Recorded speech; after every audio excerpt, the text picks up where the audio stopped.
there and welcome to the next in our series of the tarot cards in the Wheel of the Year. And this is Change, the Two of Discs. This one comes at the beginning of the shortest day of the year. So the midwinter solstice, when we have the longest night and the shortest day, that's when this card begins. And change is exactly what it says. It's about a time of change. And one of the ways we see this reflected is this is a very common time of year for people who choose to leave their physical bodies and pass into spirit.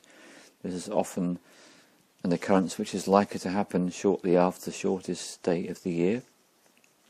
This is a period of time which leads up to the Christian festival of Christmas. And so this card is all about embracing the changes that come in life. And we see in the card literally the light and the dark. You have the Tao, the symbol of the yin and the yang, both in the light part of the card and in the dark part of the card at the top and at the bottom. The symbol above the Tao in the light part of the card is Jupiter. The symbol below the Tao on the dark side of the card is Capricorn. This is a Jupiter in Capricorn, the gifts of practicality, the gifts of ambition, the gifts of getting yourself organised and together and making a physical, financial and material success of your life. That's what this time is all about. It's a time for transformation, a time for new beginnings, a time for letting go.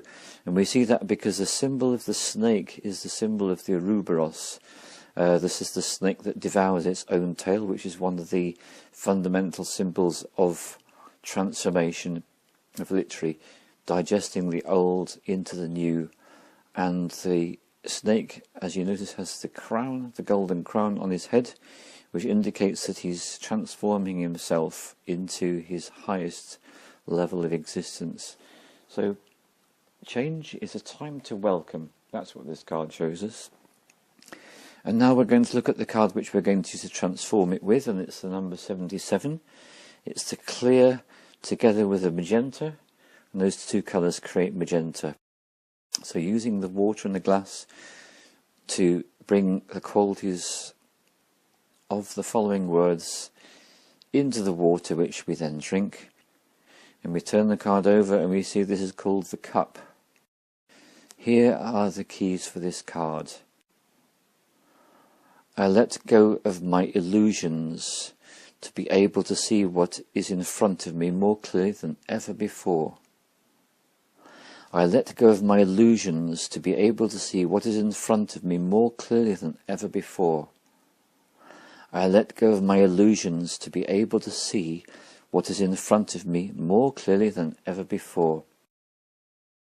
So this is what change provides us with the opportunity to do. The letting go is a really crucial part of change, and the accepting of things as they are is a really important part as well.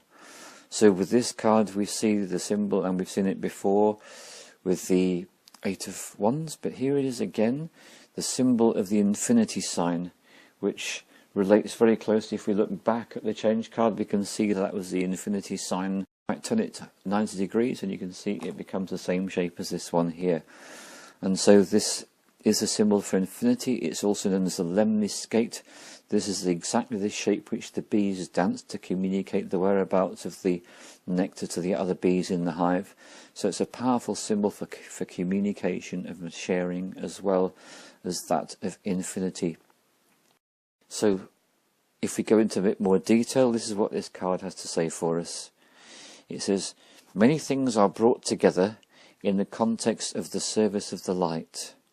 The more open we are to receive, the more that can be fed in from above. And this is the point about change. The letting go is literally sweeping clear and allowing openness and space to come in, which means that we can be fed more information from above.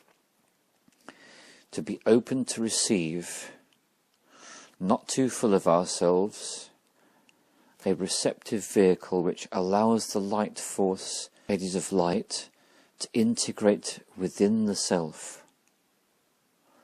It's about the power of discrimination and real development that can come. A sense of being in touch with the infinite through becoming receptive. And so we see the same words over and over again for change, about being open, about being receptive, about letting go and allowing new possibilities to come into our life, which is what change is all about. It's about letting go of the established patterns we've developed and opening ourselves up to ways of being that we might not otherwise have contemplated before. And this is the time of year that we're in, so I invite you to embrace these qualities fully and appreciate the very special time of year we're in, which is change. Thank you very much.